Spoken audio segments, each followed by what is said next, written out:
अस्सलाम वालेकुम परदेसी भाइयों, अगर आप सऊदी अरब से डिपोर्ट होकर अपने मुल्क गए हैं और आपको 3 साल पूरे नहीं हुए, किसी को 1 साल हुआ है, किसी को चंद दिन हुए गए, किसी को चंद महीने को हुए गए, कुछ लोग मुत्सविल के केस में गए हैं और आप 3 साल पूरा होने का वेट नहीं करना चाहते और सऊदी अरब में जाना चाहते हैं, तो आप हमसे राब्ता करें, हम आपको भिजवा देंगे। और मुत्सविल के केस में जिसमें बंदा बिल्कुल भी नहीं जा सकता, उसमें भी ये क्लेम किया जा रहा है एजेंट हजरात की तरफ से कि हम गारंटी देते हैं, हम आपको भिजवा देते हैं। ये लोग कैसे आपको भिजवा सकते हैं? इसका हल क्या है?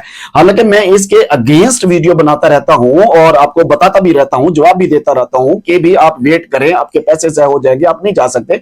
तो ये लोग आपको कैसे भिजवा सकते हैं? देखें, ये बेसिकली क्या करते हैं, ये आपके हाथों की सर्जरी करवाते हैं, आपके जो फिंगरप्रिंट हैं उनको मिस करने की, तब्दील करने की कोशिश करते हैं, चेंज करते हैं। उसमें क्या होता है, उसमें यह होता है कि आप जब फिंगरप्रिंट लगाते हैं तो वहां पे आपका रिकॉर्ड शो नहीं होता। तो इसमें बहुत सारे लोग हैं जो निकल तो जाते हैं, लेकिन बहुत सारे लोग हैं जो स्कैन करते हुए फंस जाते हैं, या फिर आपका फिंगरप्रिंट जो है वो सर्जरी करवाई होती है तो उसमें यह होता है कि वहां से तो आप निकल जाते हैं, लेकिन आपका जो पुराना डाटा है वो उनके पास होता है, सीएनएसी नंबर जो है वो मैच कर जाता है, या फिर आपका जो पासपोर्ट का नंबर है वो मैच कर जाता है। कहीं ना कहीं पे आप पकड़े जाते हैं, फंस जाते हैं।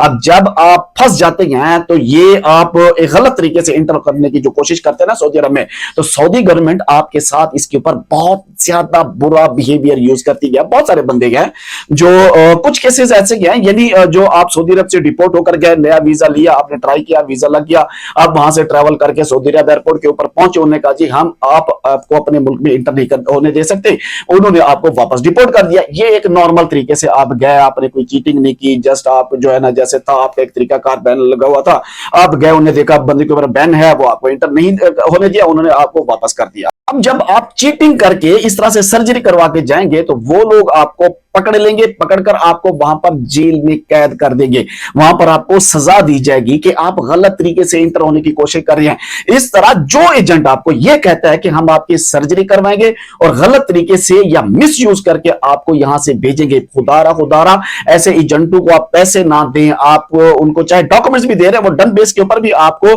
कह रहे हैं ना कि मैं आपको भिजवा दूंगा, लेकिन फिर भी आपके लिए बहुत बड़ा रिस्क है। उसकी वजह से आप किसी और दूसरी कंट्री में भी नहीं जा सकेंगे। जब आपको सऊदी अरब में अगर सजा हो गई, कैद हो गई, जेल हो गई, तो इतना बड़ा रिस्क ना ले मेरे भाई। तो जो लीगल तरीकाकार है ना उसके ऊपर आप चले हैं, इसमें एक तो आपके पैसे भी बच जाएंगे और दूसरे नंबर के ऊपर आप भी पहुंचेंगे। अगर आप दूसरे नंबर तरीके से जाएंगे तो वहां पर आपके पैसे भी फंसेंगे और इलीगल जाने से जो है ना आपका बहुत बड़ा नुकसान होगा। बहुत सारे लोग वीडियोस बना लेंगे और लोगों को अटैक कर रहे हैं कि हम आपको भिजवा देंगे। इसका कोई मेन हल नहीं है, कोई सोल्यूशन नहीं है, वो आपको बहुत बुरे तरीके से फंसा देंगे। इसलिए खुदारा ऐसे लोगों के मत्थे मत चढ़े, ऐसे एजेंट हजरात की बातों में मत आए, ना अपना पैसा ज़ाया करें, ना ही अपनी जिंदगी को ज़ाया करें। दुआ करते हैं अल्लाह तबारक व तआला तमाम परदेसी भाइयों को अपनी हिफ्ज़ व अमान में रखे। मुझे दीजिए इजाजत, अल्लाह हाफिज।